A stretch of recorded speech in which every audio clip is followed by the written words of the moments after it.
लेकिन सबके जीवन में आपने देखा श्री हनुमान जी कहीं ना कहीं जुड़े हुए। देश में रहो, विदेश में रहो, कितने भी बाउंसर रख लो, बॉडीगार्ड रख लो, हर जगह हमारी रक्षा नहीं कर सकते। लेकिन तुम रक्षक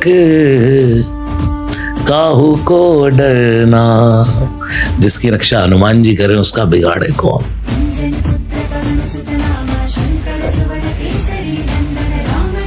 बोले उनके बेटे के लिए मैंने सुंदरकांड किया था, उनकी बेटे की विवाह पर। तो अब जो सुंदरकांड हो गया, उन्होंने बोला महाराज जी मुझे गले में कैंसर हो गया था, और मैंने सुना था कि आपने बोला था कि हनुमान बाहुक रोगों से निवृत्ति, क्योंकि तुलसीदास जी को जब भयंकर रोग हुए तब उन्होंने हनुमान बाहुक लिखा। तो कहता मैं रोज सुनता था उसको, बस अपने बिस्तर पर लेटे लेटे, और आज वो दिन है कि मेरा ब्लड, वो गले का कैंसर खत्म हो गया।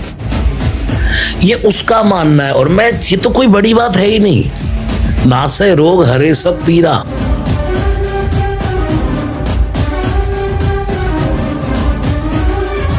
हनुमान जी की शरण वाला व्यक्ति, उसकी पॉजिटिविटी देखने वाली होती है। दुनिया का कोई काम ऐसा नहीं है जो मेरा बाबा ना कर दे।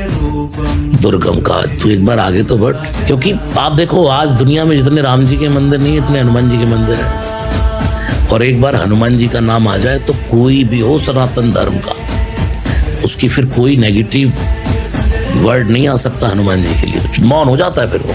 जय हनुमान।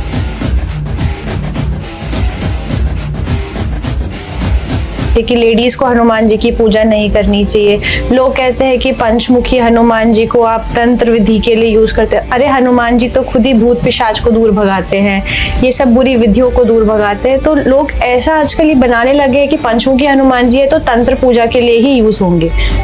तो ऐसी मिथ्स के लिए आप क्या कहना चाहेंगे? यदि हनुमान जी परब्रह्म परमात्मा भगवान शिव का अवतार है, तो वो भगवान महादेव का अवतार होने के नाते स्वयं परमात्मा है, ठीक है।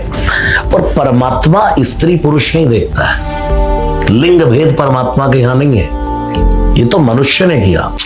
श्री हनुमान जी महाराज की उपासना स्त्रियां करें, बेटियां करें, पुरुष, नपुंसक, नारी वा जीव चराचर कोई भी करे, किसी के लिए कोई रोक टोक नहीं है। मैं उस आदमी को ढूंढ रहा हूं जिसने ये कहा था कि माताओं को, स्त्रियों की पूजा, हनुमान जी की पूजा नहीं करनी चाहिए। इतने में देखा लंका की राक्षसियां खड़ी हैं और वो हनुमान जी की पूजा कर रही है, आरती उतार रही है। फिर मैंने कहा कि लंका की राक्षसियां हनुमान जी की पूजा उतार लें, आरती कर लें, और भारत की बेटियां, भारत की माता बहनें नहीं। आपके शरीर का कुछ धर्म है, जिस समय आप उस धर्म में है तो उस समय पूजा निषेध है, ठीक है। लेकिन हनुमान चालीसा का पाठ करना निषेध नहीं है। आप उस समय भी, उस पीरियड के दौरान भी मन से, मुखवाणी से राम भजो, हनुमान चालीसा करो, उससे कोई आपत्ति नहीं है। हाँ, पूजन करने के लिए मना है, तो जो शास्त्रों की विधि है उस पर चलना आवश्यक है, लेकिन मन से जाप करने में कोई भी किसी प्रकार की कोई प्रॉब्लम नहीं। बिल्कुल, जाप करने के लिए तो आपको कोई साधन भी नहीं चाहिए। आप बैठे हैं सिर्फ जाप कर लीजिए, गाड़ी में है तो जाप कर लीजिए, ऑफिस में बैठे हैं तो जाप कर लीजिए। ये आपको समझाने की जरूरत नहीं है, आपको पता है। मैंने आपके एक दो देखे थे तो आपने उसमें कहा कि मैं बचपन से हनुमान चालीसा का जाप करता हूँ, और जाप क्या, जो यह पढ़े। हनुमान चालीसा के लिए कोई ध्यान लगाने की जरूरत नहीं है। अभी आपने कहा अंदर भक्ति हो ना हो, आप तो पढ़ो। पुरुष, नपुंसक, नारी वा जीव चराचर कोई जो यह पढ़े, हिंदू हो, मुस्लिम हो, ईसाई हो, सिख हो, जो यह पढ़े हनुमान चालीसा हो यह सिद्धि।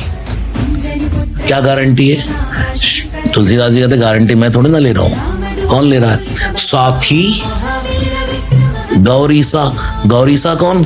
गौरी के ईश कौन? भगवान शिव।